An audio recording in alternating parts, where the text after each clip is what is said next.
اس طرف تھا، کافروں نے دیکھا، جبکہ انہوں نے مطالبہ بھی کیا، اللہ تعالیٰ نے اس معجزے کا اظہار بھی کر دیا، لیکن قوم پھر نہ مانی۔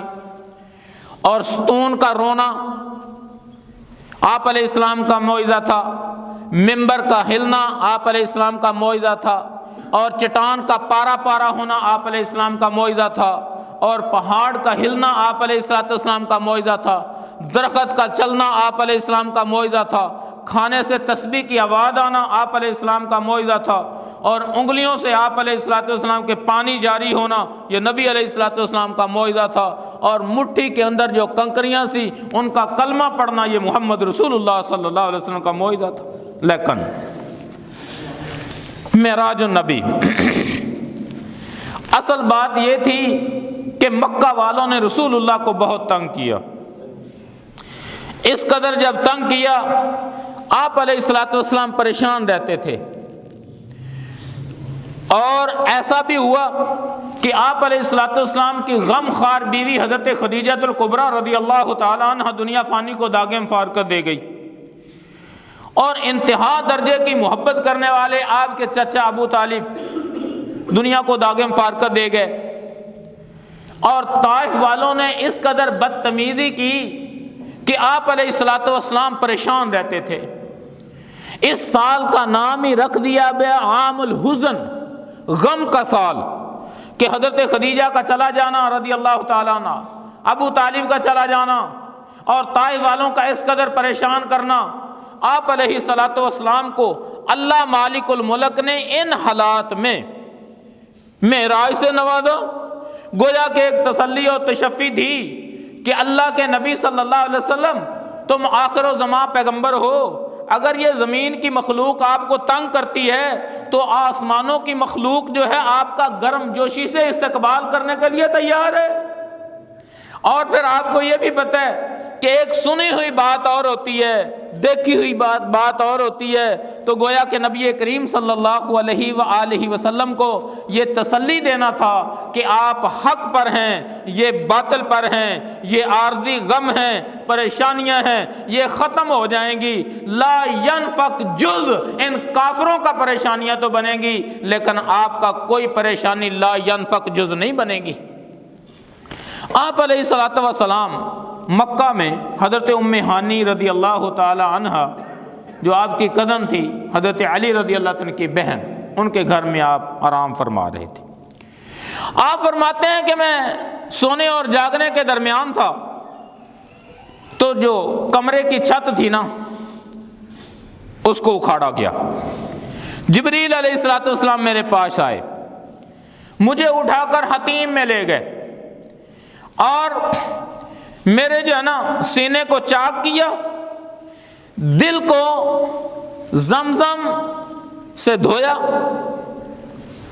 اور دھونے کے بعد پھر ایک تھال تھا، ڈش ایمان اور حکمت کی بھری ہوئی، یہ میرے سینے کے اندر انڈیل دی اور اوپر سے سی دیا۔ یہ 2 دفعہ ہوا، لیکن معراج سے پہلے بھی، کیونکہ ہماری بات تو معراج کی نا، نبی کریم صلی اللہ علیہ وآلہ وسلم کے پاس براق لایا گیا، وہ گھوڑے سے چھوٹا تھا، گدھے سے کچھ بڑا تھا، آپ علیہ السلام کو پیش کیا گیا تو وہ ڈگمگایا، شیخی میں آ گیا۔ جبریل علیہ السلام تعارف کرواتے ہیں کہ آج تیرے اوپر جو سواری کرنے لگے ہیں کون ہے؟ محمد رسول اللہ صلی اللہ علیہ وسلم، بالکل آرام سے کھڑا ہو گیا۔ اب وہ جیسے حدیث میں ہے، صحیح حدیث میں ہے کہ وہ چل پڑا، مکہ سے بیت المقدس یہ 40 راتوں کا فاصلہ ہے، یعنی گویا کہ 40 دن ایک طرف کا، اور دوسری طرف 80 دن۔ وہ قدم اٹھاتا تھا جہاں اس کی نظر کی انتہا ہوتی تھی۔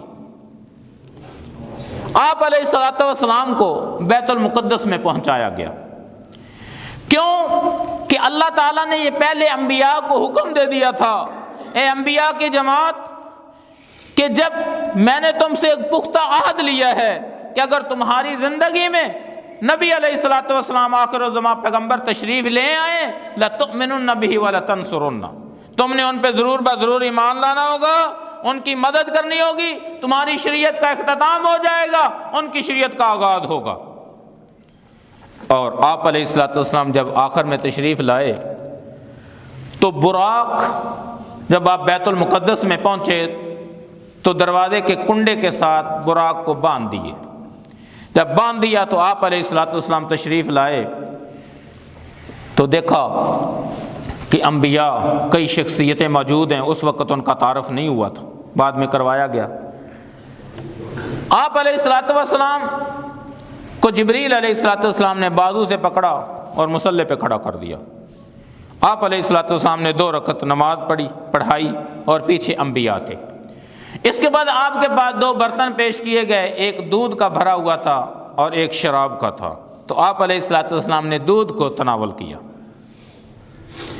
جبریل علیہ السلام فرماتے ہیں کہ آپ نے فطرت کو پا لیا، اگر آپ شراب کو تناول فرماتے لغوت امتک، تو آپ کی امت جو ہے نا یہ غلط ٹریک پہ چل نکلتی۔ پھر ایک عملی نمونہ تھا کہ نبی آپ کی زندگی میں نہیں تھے، آپ نبیوں کے بعد تشریف لائے، حضرت عیسیٰ علیہ السلام کے بعد بھی اب یہ تمام کے تمام جو انبیاء ہیں آپ کے پیچھے ہیں، آپ امام الانبیاء ہیں۔ یہ بھی اعزاز اللہ تعالیٰ نے آپ کو بخشا۔ اس کے ساتھ ساتھ کچھ لوگوں نے یہ کہا کہ یہ ایک خواب ہے، حالانکہ یہ بالکل غلط ہے۔ اللہ فرماتے ہیں ما زاغ البصر وما طغى، کہ جو آنکھ نے دیکھا کجی نہیں ہوئی، آنکھ ہٹی نہیں، اس نے کجروی اختیار نہیں کی اور حد سے بھی نہیں بڑھی، جو اللہ نے دکھایا نظر نے دیکھا۔ البصر یہ سر کے ساتھ جو پیوست آنکھ ہے، اس کا تذکرہ ہے قرآن پاک میں۔ اور پھر اس کے 2 حصے ہیں، ایک اسراء اور دوسرا معراج۔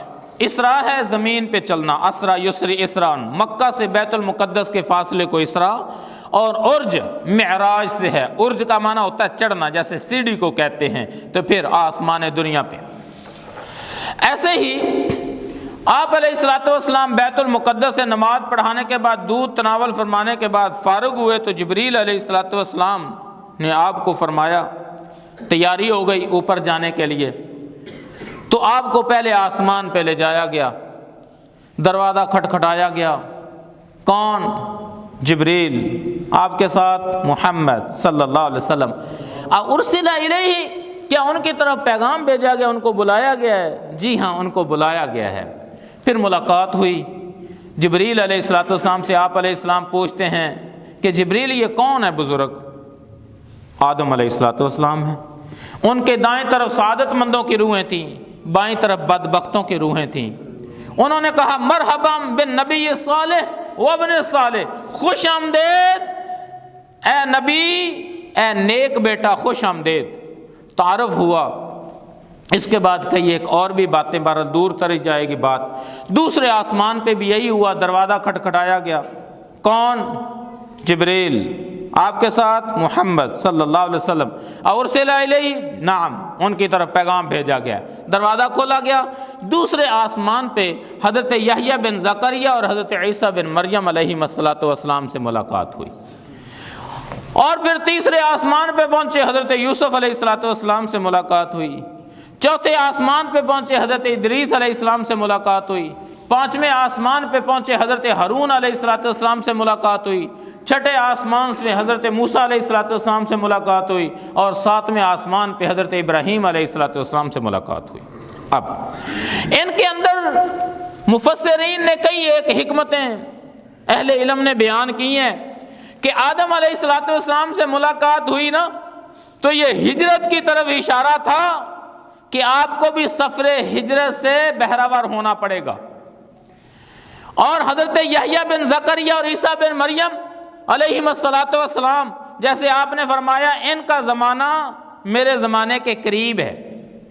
حضرت یوسف علیہ السلام سے ملاقات ہوئی تو یہ اشارہ تھا، جیسے انہوں نے کہا نا بھائیوں کو، لا تثریب علیکم اليوم یغفر اللہ لکم وہو ارحم الراحمین اذهبوا فانتم الطلقاء، کہ حضرت یوسف علیہ السلام نے بھی اپنے بھائیوں کو کہا تھا بھائیو تم پہ کوئی کیس نہیں ہے، کوئی کچھ نہیں ہے، کوئی الزام نہیں ہے، اللہ تعالیٰ تمہیں معاف فرما دے، وہ رحم کرنے والوں میں سے سب سے بڑھ کر رحم کرنے والا ہے۔ فانتم الطلقاء، تم آزاد ہو، تمہیں کوئی پریشانی نہیں ہے۔ تو یہ اشارہ تھا آخرکار وہ مکہ والے جنہوں نے آپ کو تنگ کیا نا، تو آپ علیہ السلام نے یہی فرمایا کہ آج مکہ والوں پہ کوئی کسی قسم کا کیس نہیں ہے۔ اور حضرت ادریس علیہ السلام کو جیسے اللہ فرماتے ہیں وَرَفَعْنَا مَكَانًا عَلِيًّا کہ ہم نے ان کو بلند و بالا مقام پہ منتخب کیا، تو یہ اشارہ تھا کہ اے نبی صلی اللہ علیہ وسلم آپ کو بھی اللہ تعالیٰ اعلیٰ مقام سے نوازے گا۔ حضرت ہارون علیہ السلام کے روکنے کے باوجود قوم بچڑے کی پوجا کرنے سے باز نہیں آئی تھی نا، تو آخرکار یہ اشارہ تھا کہ آپ کی قوم بھی نیست و نابود ہوگی مکہ والے، اے محمد رسول اللہ صلی اللہ علیہ وسلم آپ کی بات نہ مان کر۔ حضرت موسیٰ علیہ السلام سے حکمتیں یہ تھی کہ وہ جہادی مختلف سفر اور جہاد کہ آپ کو بھی اللہ تعالیٰ نے آپ سے بھی یہ کام لینے ہیں۔ حضرت ابراہیم علیہ السلام سے ملاقاتوں کی کئی ایک حکمتیں تھی کہ انہوں نے بیت اللہ کو بنایا تھا نا، آپ بھی بیت اللہ کی تعمیر کریں گے اور آپ کو قبلتین دونوں قبلوں کا اللہ تعالیٰ نبی بنائے گا۔ آخرکار 7ویں آسمان کے بعد آپ کو اوپر لے جایا گیا سدرۃ المنتہا پہ۔ سدرۃ المنتہا، سدرہ کہتے ہیں بیری کو، منتہا انتہا والی بیری، جیسا کہ صحیح حدیث میں ہے کہ اس کے جو بیر تھے نا ایسے جیسے کلال حجر کے مٹکے ہوتے ہیں، یعنی 2 مٹکے ہو نا تو 227 کلو گرام پانی 2 مٹکوں کے اندر آ جاتا ہے۔ تو آپ ایک مٹکے کا اندازہ لگا لیں، یعنی 2 مٹکوں کا حجم اتنا ہے کہ 227 کلو گرام پانی ان کے اندر آ سکتا ہے، تو آدھا اس سے وہ 1 مٹکا، یعنی ایک اتنے بیر۔ اس کے پتے ایسے جیسے ہاتھیوں کے نا کان ہوتے ہیں۔ نبی علیہ السلام کو اس کے بعد بیت المعمور ظاہر کیا گیا،